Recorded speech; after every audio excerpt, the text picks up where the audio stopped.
Computer. Is it recording? Jordan and Elodie, is there anything in particular you wanted out of the presentation?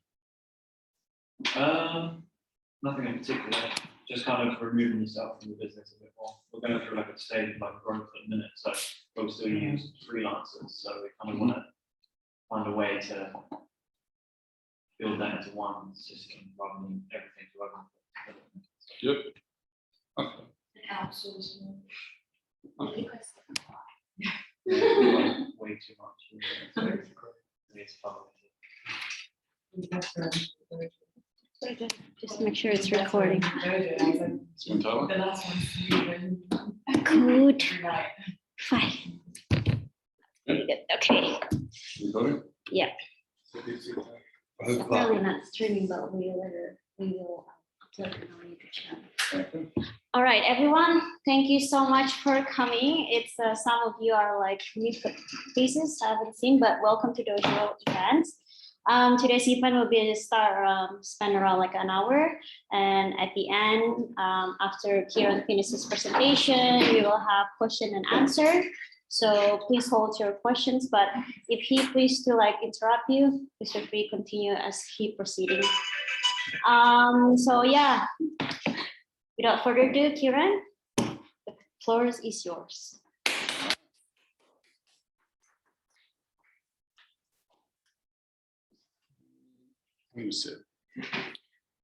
Okay, thank you all for coming.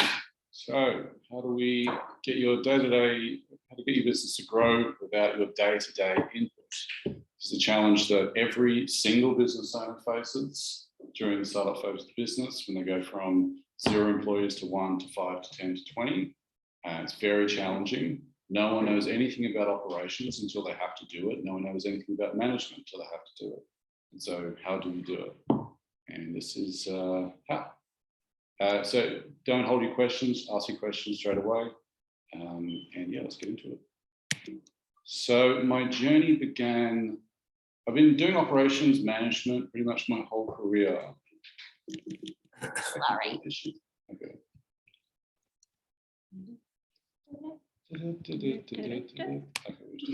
So I've been doing operations management my whole career, but when it became extremely important to get really, really good at systems and processes is when this happens.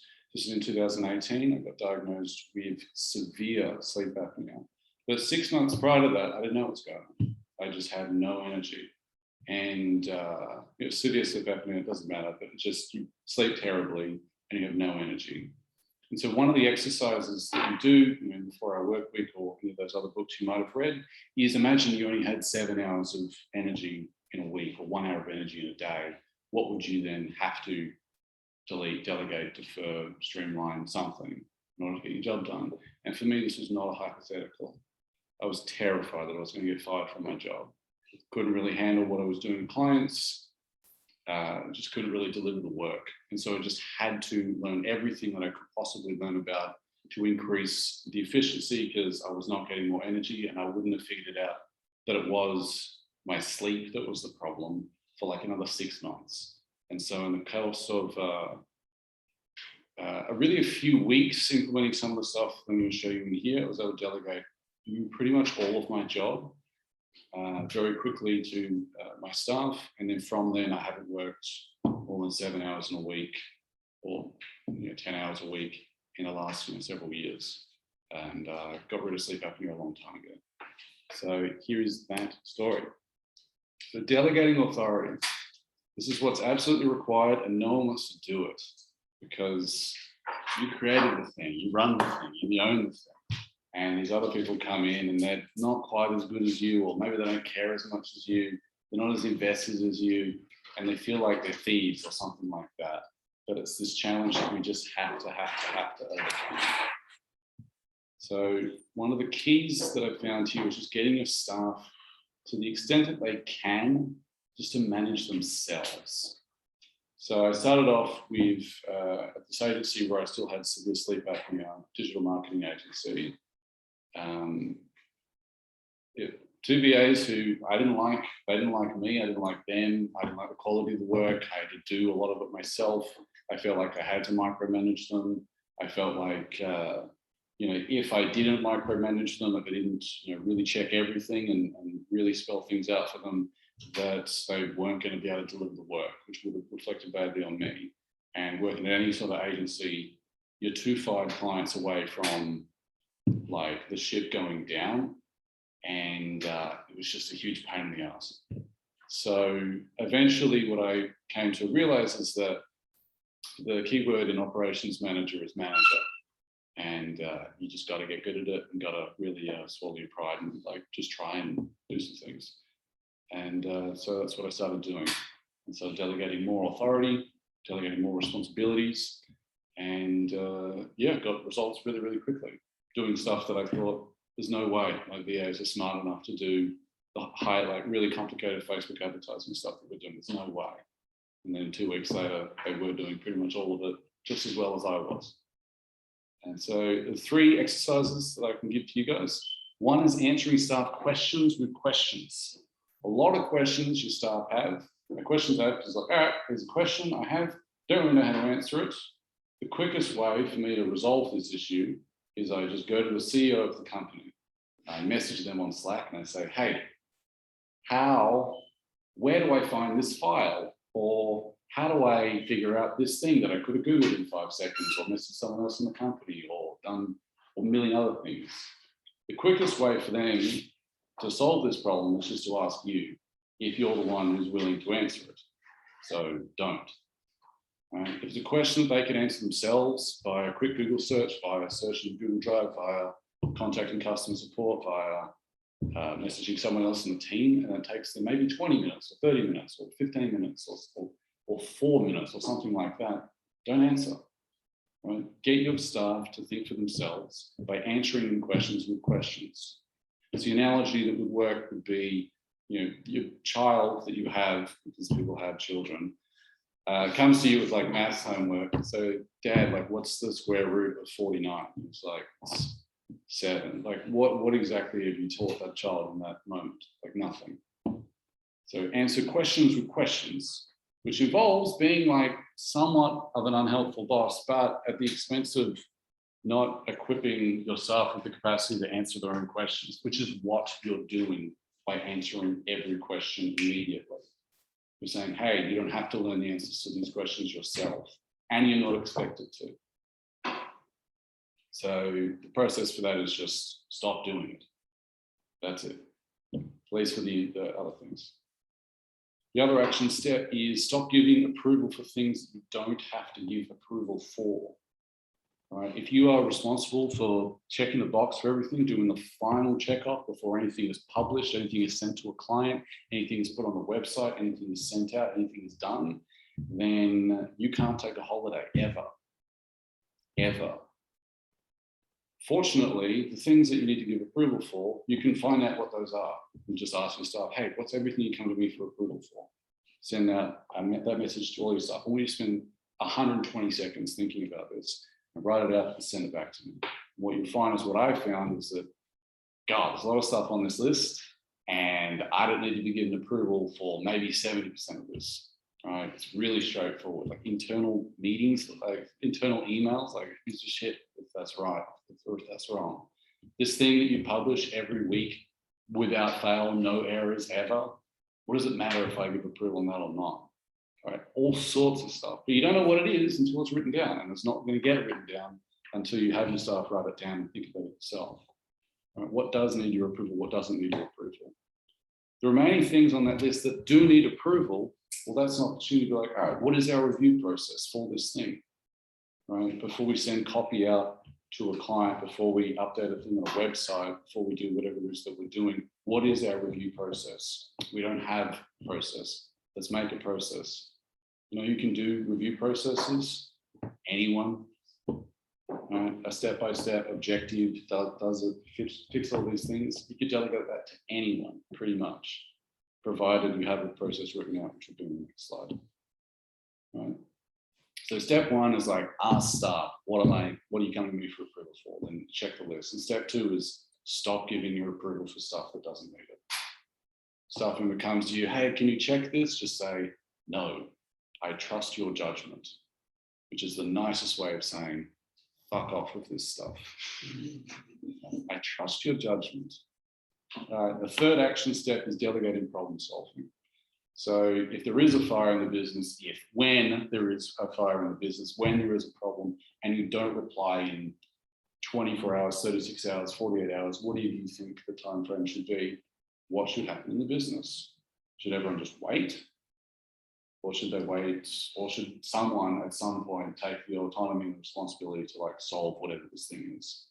Because right now, and with previous businesses I've worked for, got a problem, message to the boss, I don't care, I already told them, I'm covered, I'm fine. I don't have to think about anything. I don't have to Google anything, don't have to make any decisions. It's great. Fucks the business, I don't care, I'm an employee.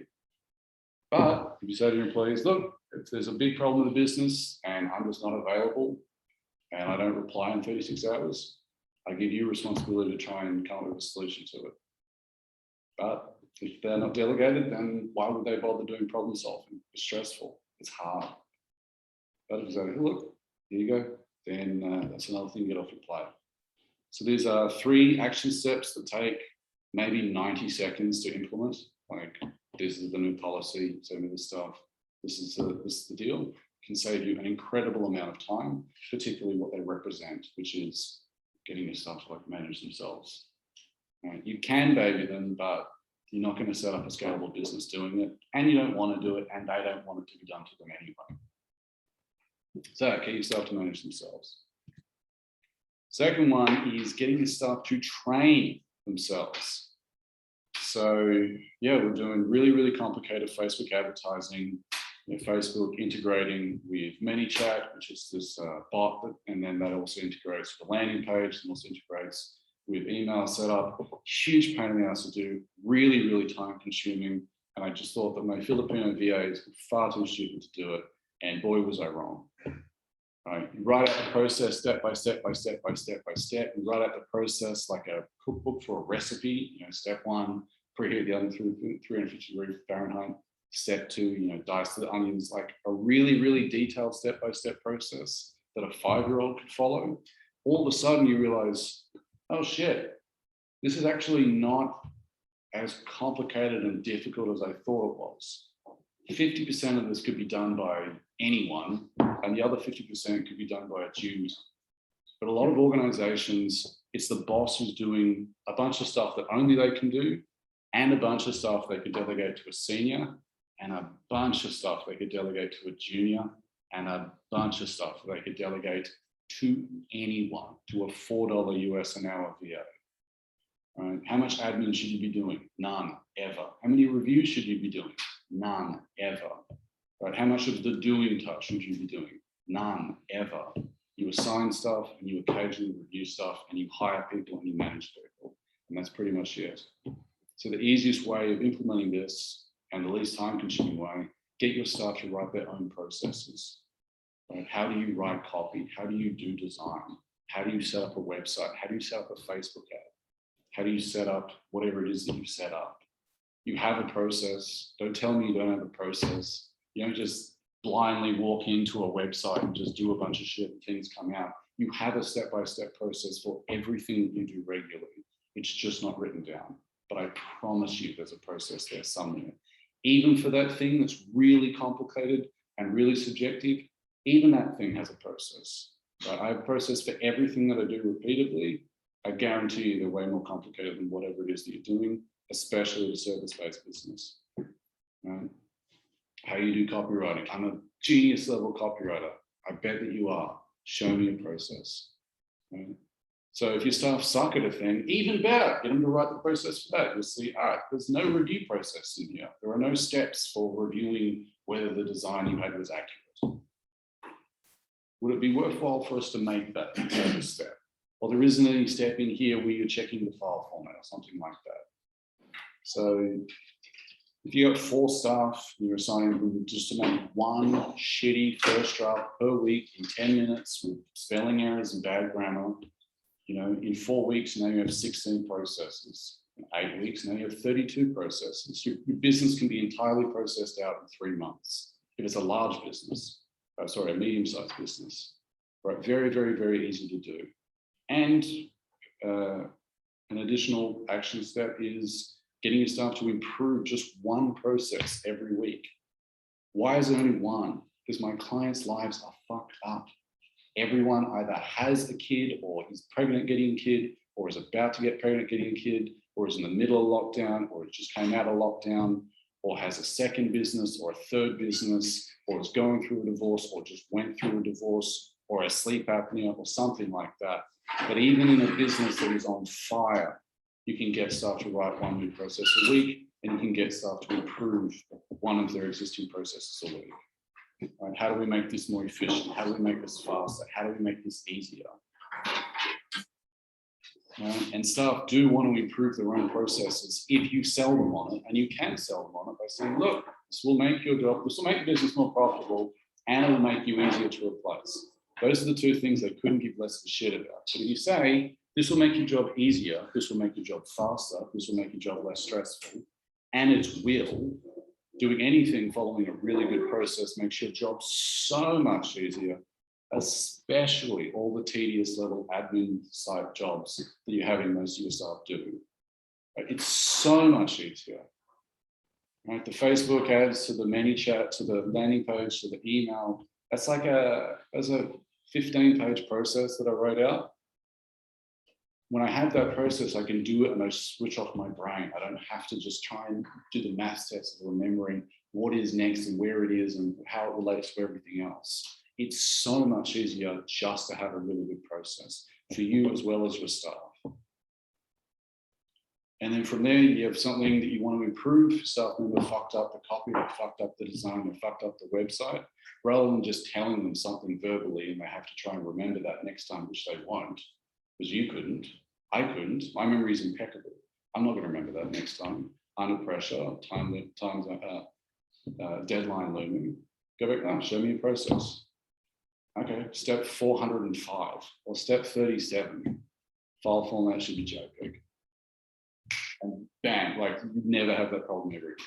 Or step 16, make sure you upload the Facebook ad to text overlay so that less than 20% of the image has text or something like that. Like literally one step, 5 words can prevent a massive problem in the future.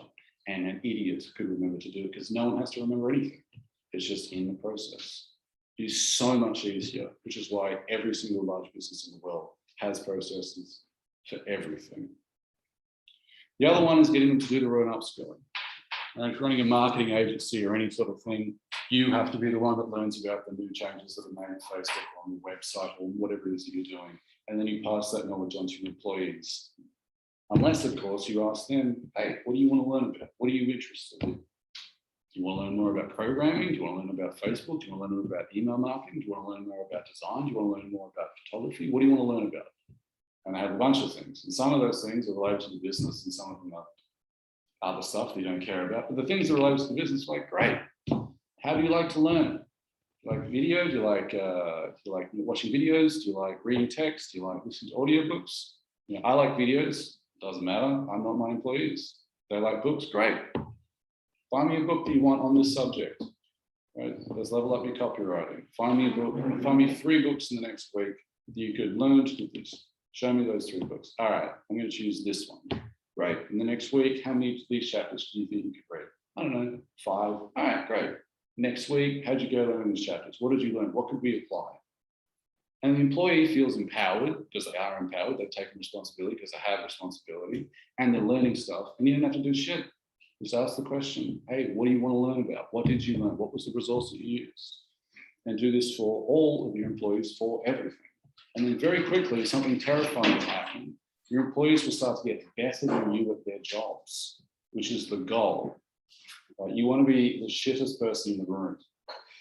And that will eventually happen, hopefully, and it will be the best day of your life. Right? You don't have to be the expert that is coming up from the Sermon to the Mount, telling everyone what the best way to do it is. You can ask your employees and get them to have buy-in as well. So get them to do their own upskilling. And finally, for service-based businesses, an easy one is just charge what you're worth, which for 100% of my clients is maybe half of what they're worth. Right, you're new, imposter syndrome, what am I doing, blah, blah, blah. You're probably charging half what you could be paid, right? It's very common that I can get clients to charge myself double, and we're not doing anything particularly different, right?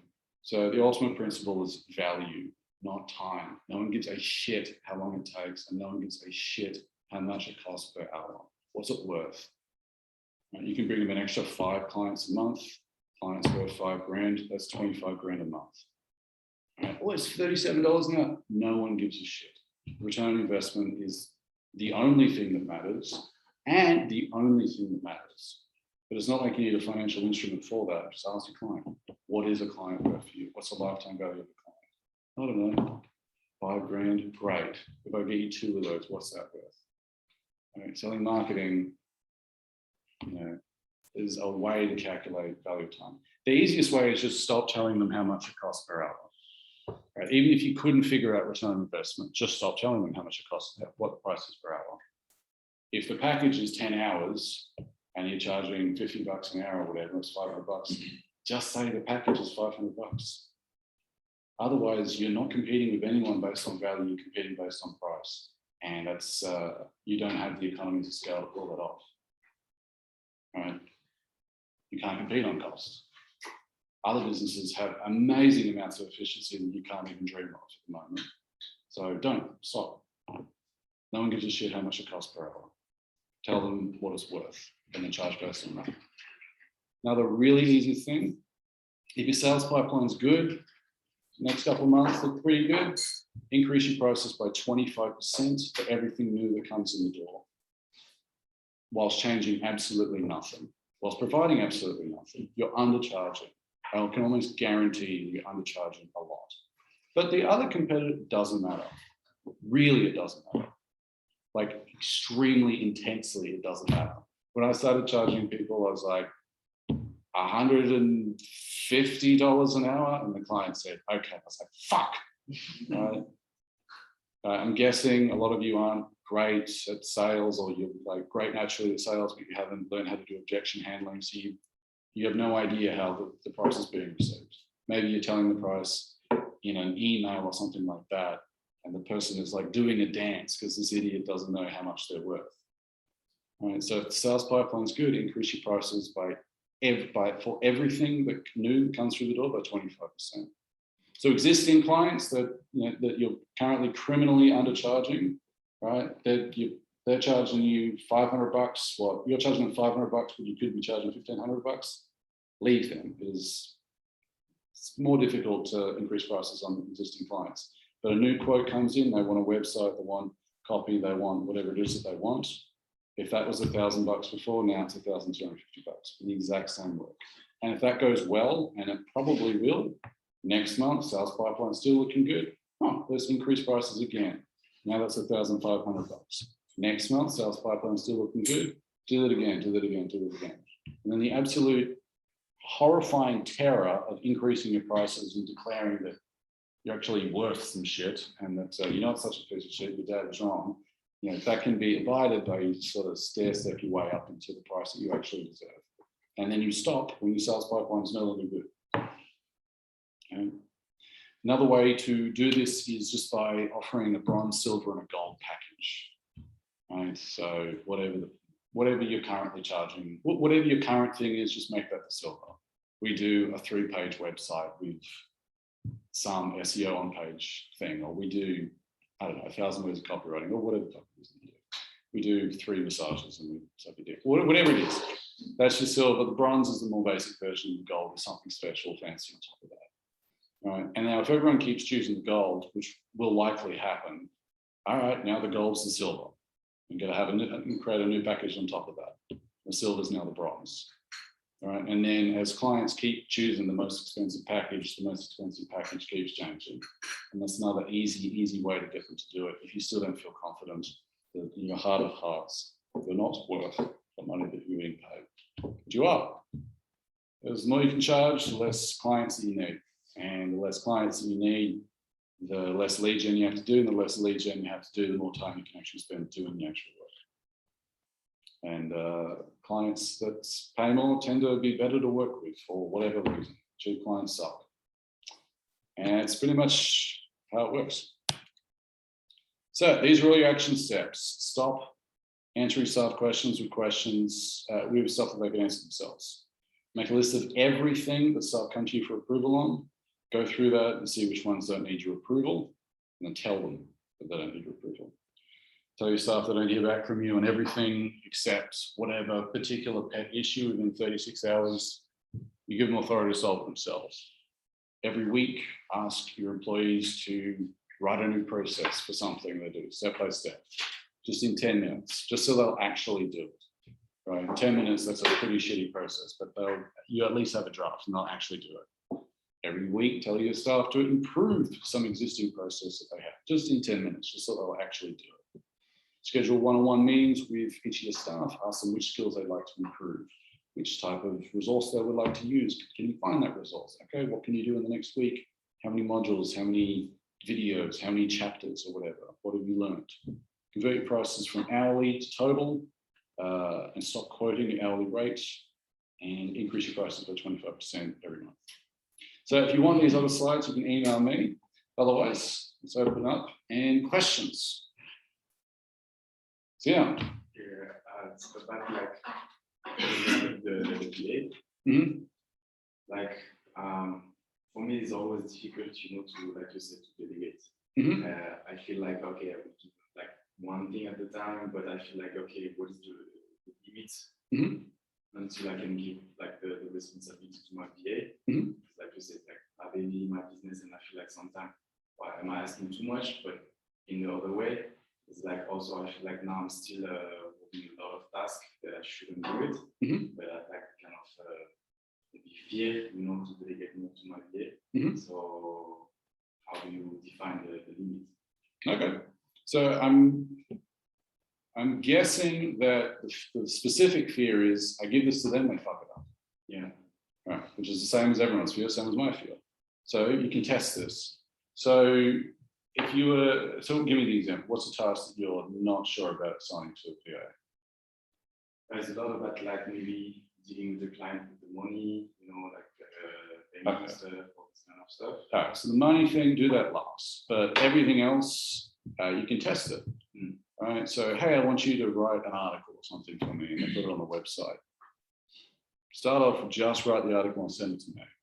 I'll check it and then put it. And then the third time you do that, provided that you don't need 100% success rate or whatever, but if there aren't massive gaping errors on the third time, great. Now I give you the permission to publish it as well, something like that. Yeah, like for example, for posts on Facebook, stuff like that. Yeah, same thing. All right, create the post, send it to me, I'll check it, then put it out there. All right, second, all right, well, the fifth time you've done it is fine, so I'm going to guess it's okay. And even if they fuck it up 20% of the time, is that worth just you not doing it anywhere near as much? Right, so I hired a VA to do LinkedIn outreach from my LinkedIn profile. Right, even if she's 50% as good as me at sending messages to people on LinkedIn, even if she's 30%, she's going to do 10 times as much as I would, which means she could be 11% as good as me and it work out to have a high return investment. And yeah, probably made like 50 grand from it. So yeah, you can test things by testing. Like, what am I specifically concerned will happen? What's the specific risk that I'm taking? How do I mitigate that risk? And generally the mitigation is just send it to me before it goes out initially, and then eventually just send it yourself and I'll check it afterwards. And then eventually you won't even check it afterwards because they're good at it, they're fine. So mitigate the risk and then it should be fine. And then go ham as much as you can.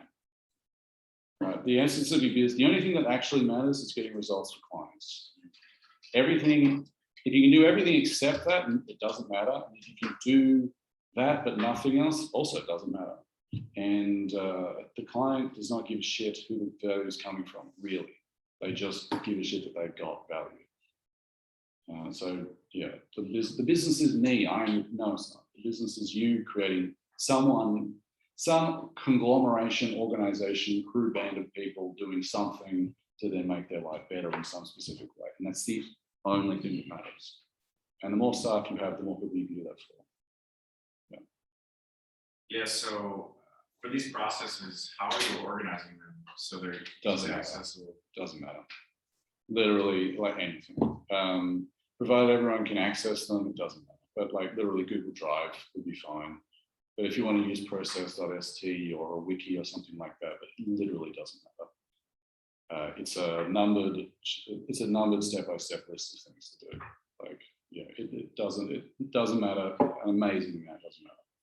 If you really want, you can make a master sheet, an index basically, in like a Google Sheet or whatever, and that has the name of the process, the link to the process, and who was responsible for doing the process, who was also the person for updating it. You can have one folder or several folders in Google Drive to organize it. But generally, I like to have it so that the processes are so descriptively titled, like keyword stuff for titles, so that you could wake up over drunk and stupid and still find the process.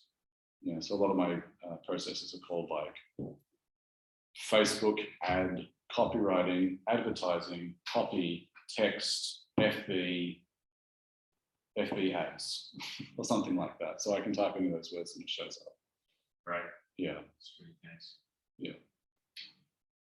So before you hire some staff, do you actually put them through, let's say that training, like fake training, not fake training, but I would assume it would be also good to kind of vet the people that you're hiring, see if they can come up with a process for their future job. Do you do that at interviews or? So they won't be able to write the process, they won't be able to improve the process before you hire them. No one has that skill. That doesn't matter. Unfortunately, you can teach them to write the process really, really, really easily. Just ask them and then interview, they'll show you. So yeah, I'd vet the crap out of staff, but not for process orientation stuff. No one knows how to do it. If you hire them for a specific position, so let's say you want to hire a copywriter. Yeah. So there are two skills to copywriting. One is like extremely good English. Doesn't matter how good my process is. If your English is not extremely good, that's like you're gonna suck. And then there's the process of how you actually do the copywriting, which is checking the notes, checking the client brief, doing some research, finding competitors, looking at our previous stuff, and then slotting into some particular template that we have, writing the whole thing out, then reading it aloud, checking that the specific words are spelled correctly and are referenced correctly, the features and the benefits we mentioned are the features and are the benefits, then reading the whole thing out to make sure there's no spelling and grammatical errors, doing another review, saying to someone else, and like that's a copywriting process. So every copywriter you hire will follow that process roughly. They just don't know that that is the process that they follow roughly. So they don't need to know that that's their process, and they also don't need to know how to write that before the thing. They just need to be able to follow a process, which everyone does. So I wouldn't worry about that, but in the reference checks, do reference checks for everyone because it takes 5 seconds. Just like literally, I just have a templated email that I send out to everyone and then call them. And did you have processes where they have to follow the processes? But even that isn't really a warning bell because who's worked in companies with good processes? Like unless you work for a medium to large size business, small businesses don't have processes. That's why they're still so small. But I wouldn't really worry.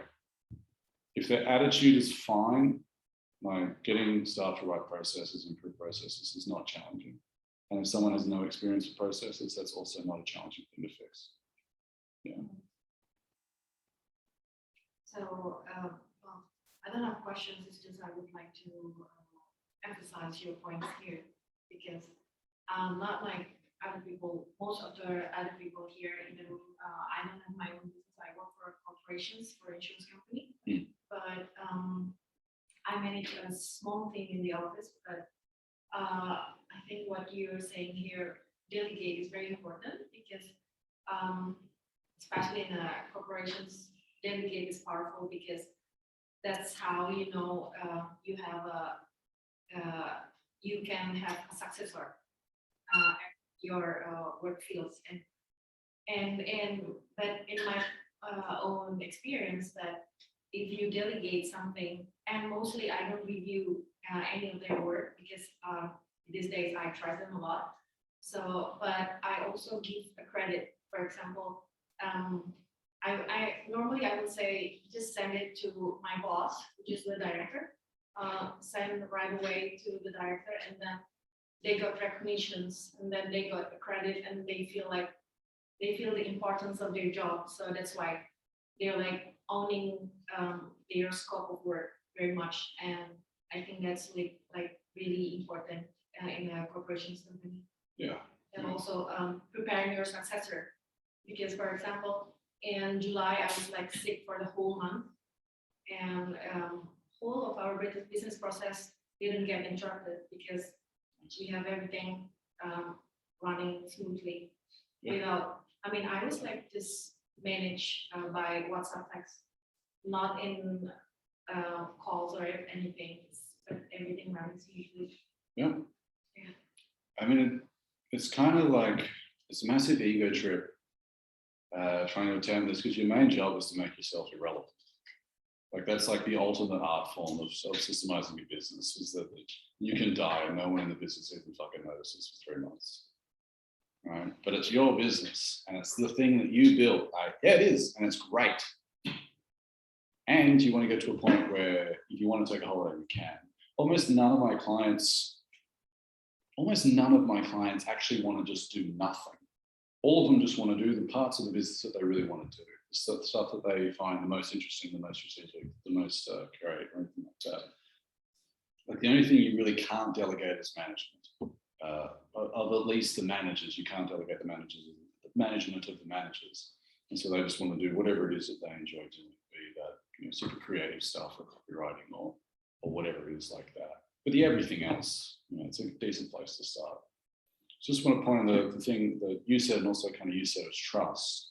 How do I trust my employees? Don't bother. Test them. Test you test anyone else. I don't trust them to take payment details or do something else. All right, how would you test that? What's the smallest client? Like, what's the smallest level of payment? What's the easiest thing? And if they can do that, all right, trust them a little bit more, a little bit more, a little bit more, a little bit more. And if you're not yet hiring staff, in the selection process, my mum hired a salesperson for her mining consulting business thing that she did. Salesperson didn't check references. Salesperson fucked around for 3 months, stole her list, left.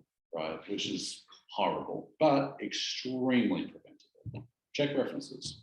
Then there's one less thing to trust, because that means if the staff member that you hire somehow fucks you over, which I don't know how they would, but if they do, then you were the first one they did that to. Like, what are the odds? Right? Play the odds in your favor, have a really good selection process, check references. If you're hiring a VA, hire from an agency or something like that, so then they lose all their income. But talk to other people, talk to everyone else. How do you delegate this? How do you delegate that? Yeah. Do you like delegate out finding clients? Yeah. Yeah. Is that through the data? Yeah. So yeah, all lead gen's a really good area to do it. What was that, sir? Lead generation, I think, is a really good area for VAs, because almost particularly, if you do, all the power to you, you'll make billions of dollars, but most people don't like doing it. And a lot of lead generation, particularly cold outreach, is boring and tedious. And the way you do it can be done by someone else. And so the way I did LinkedIn outreach was, search in Sales Navigator or whatever for a particular sort of client. All right, search for digital marketing agencies, employees 1 to 10, location Australia, seniority level, director, owner, VA, whatever. Senior owner, founder, director, manager. All right, search that, check the first person. Does it look like they work for a digital marketing agency based on the company name? No. All right, next person. Does it look like? Yes, it does. How long have they been at the job? Less than 12 months. All right, next one. Click that person, check the profile for 3 other things if it fits all that. Send a connection request with this message. Now I can do that myself, But like, come on, I got shit to do. And even if my VA is awful, they can do this with at least 50% accuracy. You know, and occasionally they'll add something like, oh, that's the wrong person. But you can do 10 times as many of these requests as I'm going to send because I don't want to do them. Right? If you're doing video content, do you have to edit it? Really? Do you have to upload it? Really? Do you have to write the whole thing? Do you have to edit the script? Like, there's a lot of stuff that you really don't have to do, and a VA could do for yourself just as well. And even beyond VAs, what are you fucking the god of marketing, whatever it is you're doing? There's loads of stuff that you can get someone who's much better than you. Right? And they have the processes they would use. But yeah, how are you doing lead generation? Provided you can vet that they're actually good, and show me your process is a good way to vet that. Right? I can look at a process for something that I've never done in my life. Right? Like programming, I don't know how to fucking do programming, but show me a programming process and be like, there's no review set there. Shouldn't you be reviewing the code at some point? Well, yeah, probably should. Who does the review? I do the review. Are you the most senior programmer? I am. Couldn't you delegate that to someone else? And whilst we're at it, couldn't you delegate all of this and you just handle like the fringe cases? It's not hard to review a process at all. I don't know that you're going to have as much enthusiasm towards doing it as I do, because I love looking at processes, but it's a very easy thing to look at, like, where are the mistakes, where are the problems? And once you've got that written out, it's so easy to improve. But if you don't, who the fuck knows what your employees are really doing? Like, it's just difficult. And there's a question, like, how do you control like the amount of work that it's doing? You know, for example, my VA is working like 12 hours for me, but it's always like I don't know. I mean, I'm just asking, okay, what you're doing, but basically because they are You're not. You don't. Yeah, you don't. So if anyone's ever worked for an agency that had you track time, raise your hand if you were honest in that time tracking. I've never felt, I track my time religiously and I have for years. I ain't sharing that fucking information with my boss ever. Right? All that information is rubbish. No one, they're all lying to you. So in which case, how do you know what they're doing? You don't. You just don't. Right? I have Toggle set up, I have Timekeeper, I have Time Doctor, there's ways to cheat all this shit, because that's what I do. Right? I'm one of the most efficient people you'll ever meet in my entire life. It doesn't take me 8 hours to do my fucking job in a day, I can tell you that much. So how do you know? You don't. So then how do you solve the problem? It's not really a problem. All you care about is the results that your employees are getting. So what I like to do is just, all right, here's the task, here's the due. Everything's due within 1 week, because your time management skills probably aren't great, and they don't have to be. You know, rather than saying you know, here's 4 weeks worth of work, okay, here's 1 week's worth of work, do this one's due Thursday, this one's due Friday, this one's due Tuesday, this one's due whatever. If they do everything by their due dates, assign them more stuff. If they do everything by that due date, assign more stuff, and just find out that way. And if they don't do everything by their due date, then you have a good opportunity to have a question. Hey, what happened with this thing? It was due on Tuesday, didn't get done, tell me what happened. Maybe they have a good excuse, maybe they have a bad excuse, but you know, either way, it's a conversation to start off with. But like, how many hours they work, you've no idea, and there's no real good way of finding it out either. I've been able to cheat every system I've seen, and there's massive financial incentive to lie to your employer about how much time you work. So worry less, because it's a problem that I don't know how to solve. Yeah. Any questions? More questions? How do you work with your VA for lead generation? Like, do you write the text, the copy for them to message other people, or just like a automation? Yeah. So message 1 was, hey, person's name, I see that you're in digital, I'm connecting with you because LinkedIn suggested your contact to me because you are also in the digital marketing industry in Australia, so the industry region. And I also see that we have person's name in common as a connection. Would you like to get connected?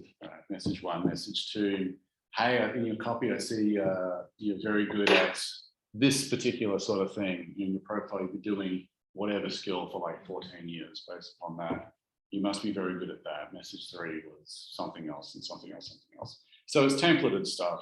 My VA's English is not great and she fucks up many of the messages, but provided she Like she can send out, we were sending out 70 of these a day before LinkedIn cracked down on that. I'm not sending out 70 of these a fucking day. So yeah, just a templated messages you can send out.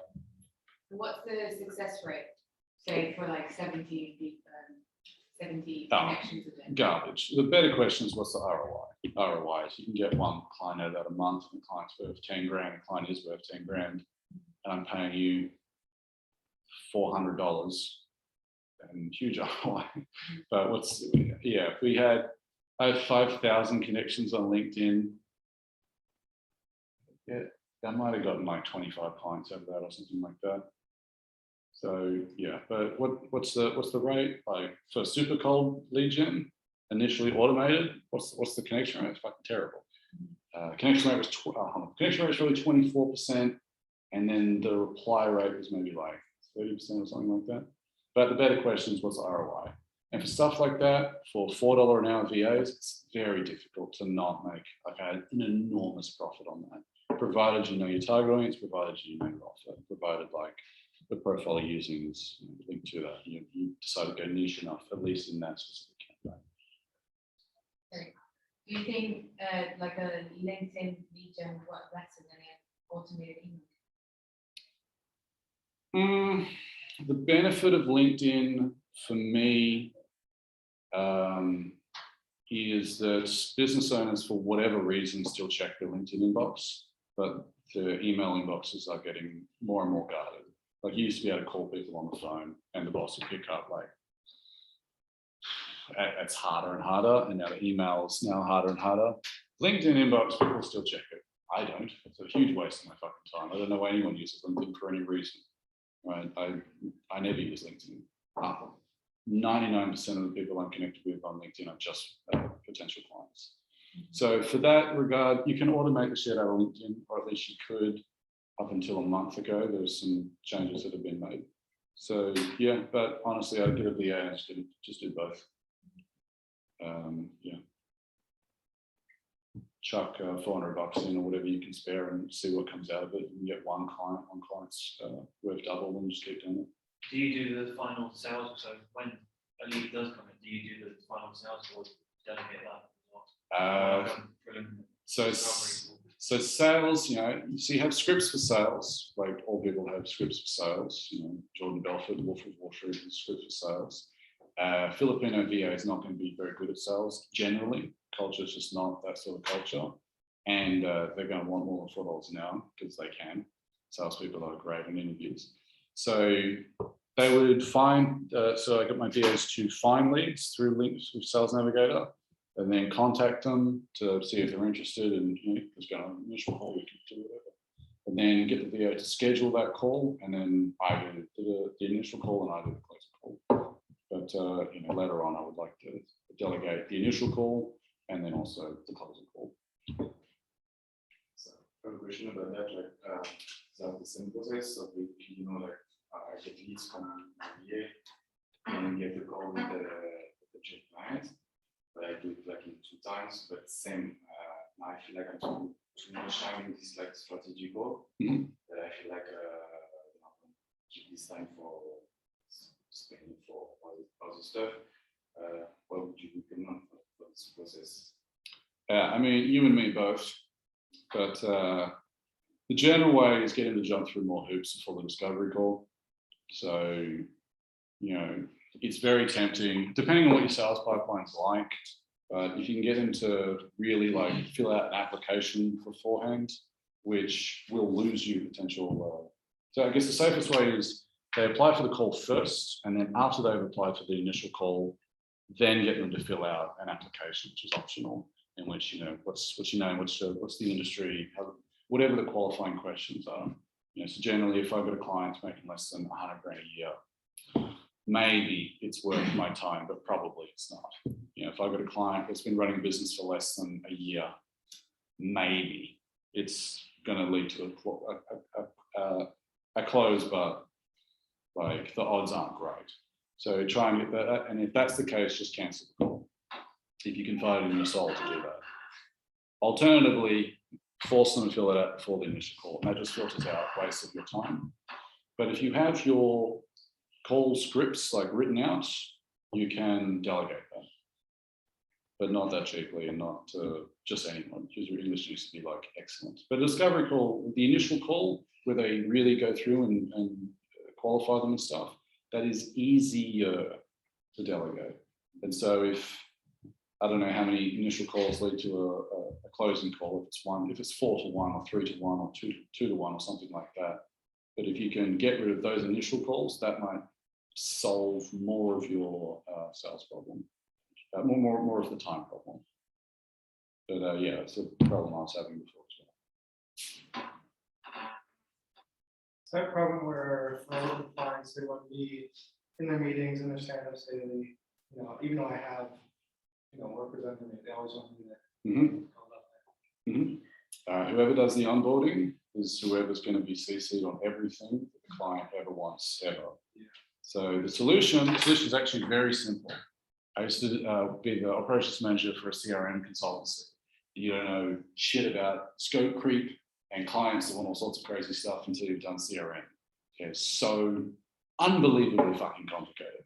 But you need to have excellent onboarding process. So in the sales call, you need to tell them that someone else is managing it. You need to tell them, all right, we have a great team, you're gonna love it, you know, they've been super experienced, you're gonna have this dedicated account person you can go to, it's gonna be awesome, this is the timeline, this is the cost, blah, blah, blah, blah. You need to say that in the sales call so it doesn't take them by surprise. And you vote, and the copy would probably want to become more of we than I.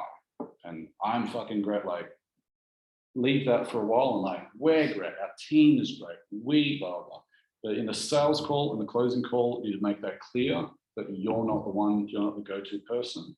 In the contract, you want that to be clear that this is who the go-to person is your account person. When you have issues or concerns or whatever, you can contact this person from 9 to 5, Monday to Friday via email or something like that. Right? I tell my clients, do not give your phone number to fucking clients unless you want them to call you all the time, which they will. Right? You know, and also make it clear that they will reply within 24 hours. You know, like extremely reasonable things when you say them out loud.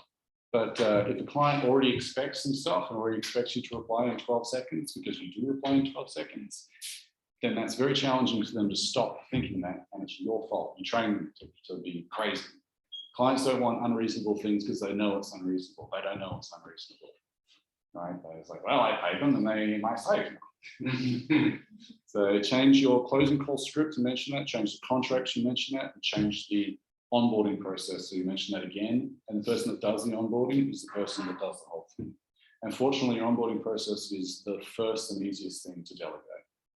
All right, email 1, templated email to client. Hey, these are all the things that we need access to. This is, we need logins to Facebook ads, we need logins to Google ads, we need logins to Google Console, we need logins to Google Analytics, we need logins to this, we need logins to that.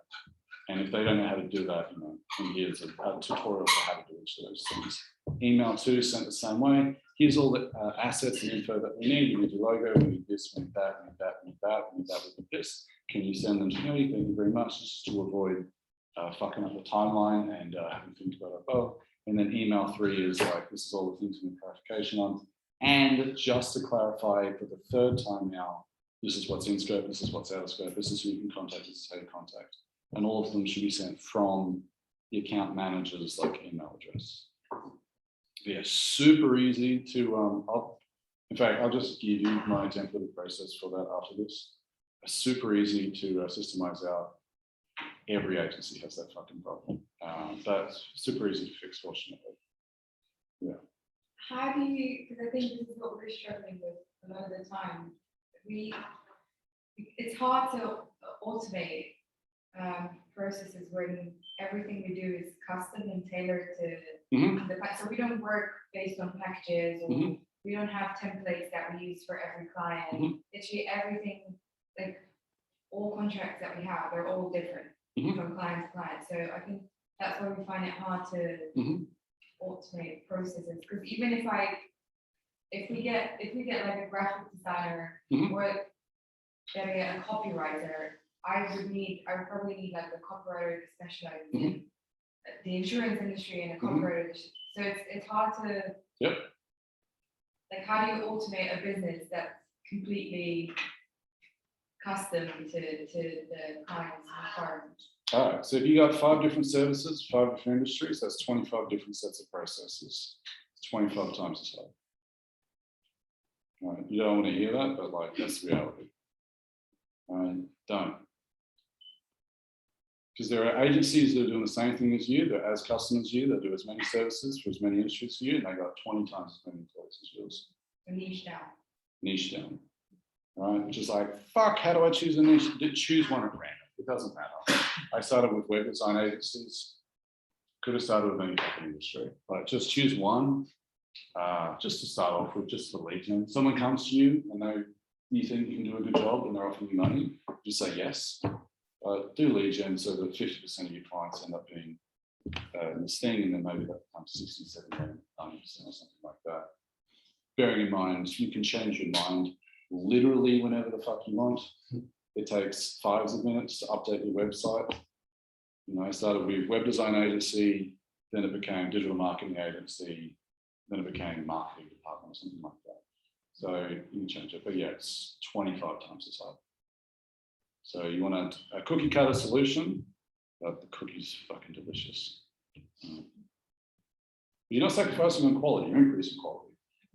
Narrow the problem. I solved this very specific problem with this very specific person, and now I've done it 5 times, now I've done it 10 times, now I've done it 20 times, now I've done it 40 times. I'm really, really good at it, and I'm much better than my competitors because they do all sorts of different things. And I have a perception of like higher quality and a reality of way higher quality.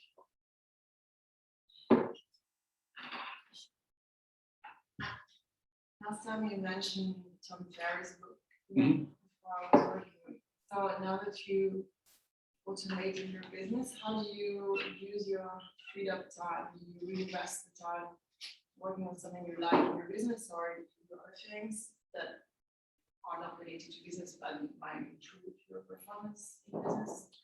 What do you do with the time? Yeah, so for those 2 years, 2018, 2019, I worked 7 hours a week on average, full-time employment. Boss had no idea, didn't care, never questioned. So yeah, results are good, whatever. And that was the first question I was in the interview, like, what do you want, results or how much time? Like, what do you care more about, my results or how much time it takes to spend them? Yeah, I'm not interested in working long hours on anything ever, I never have. So what do? Extremely extroverted, get lunch with someone every day, get dinner with someone every day, have I guess you would call it a vigorous dating life.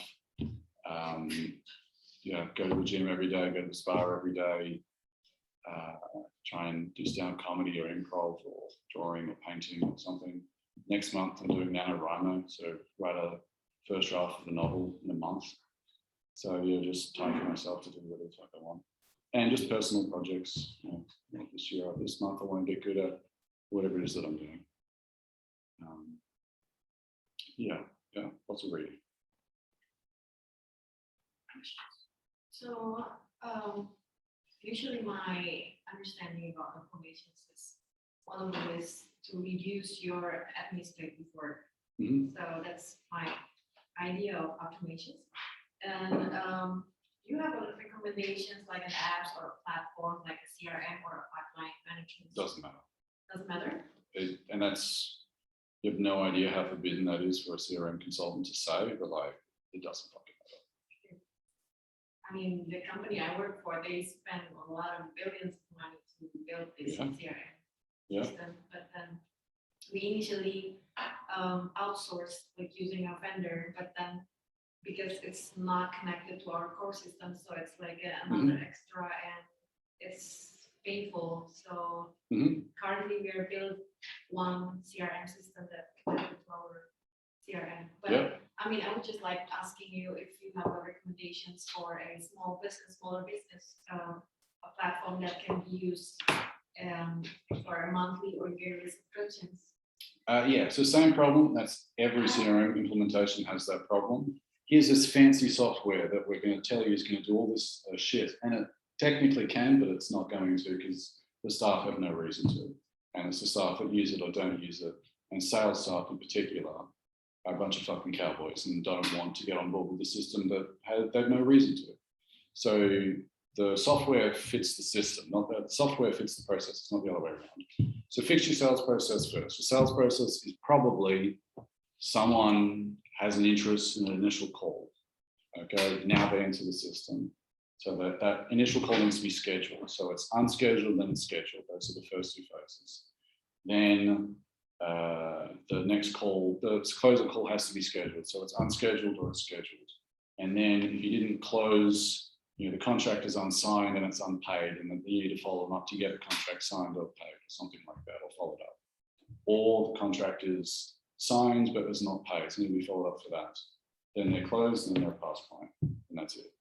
Right, so that's presumably the phases of your sales process, and then each of those wants like a script for how to follow them up and how to schedule it and how to do lead gen for it, and how to do the initial call, how to do the closing call. Pipedrive is what I use. They all do the same shit. HubSpot, Pipedrive. You're not automating anything.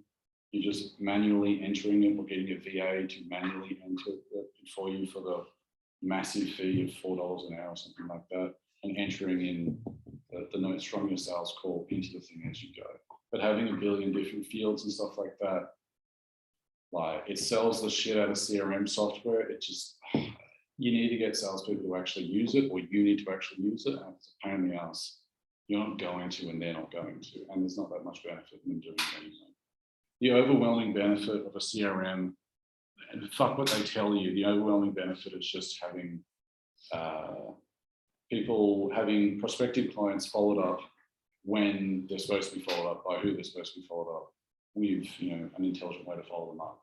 And right now, all of you probably have loads of prospects that you probably could have followed up 3 months ago and didn't, or a bunch of referral partners that you could have followed up recently but didn't.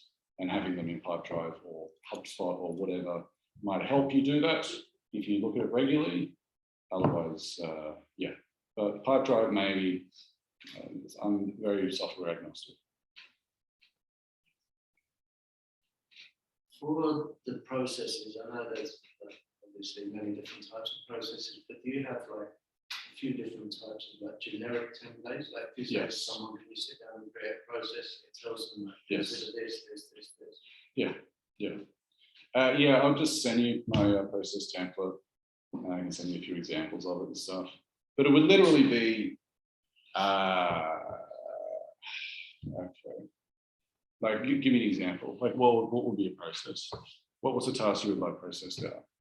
Just let's say create a social media post. Okay, all right. So step one, check the client notes or the briefing notes or the ideal client avatar or something like that would be step one. Step two would be refer to the previous templates we have on the various different types of social media posts that we have. Step three would be draft the fucking thing. Step four would be review it, checking it for other things. Step five would be send it to someone to review. Step six would be the post. And so the quality or the lack of quality would come from the research, the ideal client avatar, and running with that post. Maybe you have a spreadsheet where you have a bunch of ideas for posts, and so that might be like step four or something like that. But if you come to your social media person and ask them, so teach me, like, what is your first step? Well, I do it, right. They're like, what do you do first? Well, I write the post. How do you write it? Well, I open up Facebook. Okay, open up Facebook. And then what do you do? Well, I type it out. What do you do before you type it out? I check these notes. Okay, like, I can get anyone to write a process for me, anyone, including you, including all of you, and very easily. And once they like, oh, it's steps in the order that they're done in, then like they'll be able to get it. Cool. Yeah. Yeah, nice one. That template. Yeah. Come to me afterwards. I'll message you that template. I'll message you that template as well. Yeah, the process is for hundreds of things. It's insane. All right, time is long. I don't want to keep you guys here, or else you want to go to the bathroom. But come up to me after the meeting, talk to me, whatever. If you want process examples, I can send them off to you and chat about anything. Or get a beer or get a coffee. I'm very keen. Thank you all for coming. Thank you.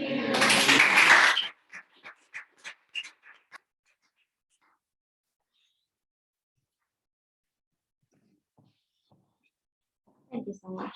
You do.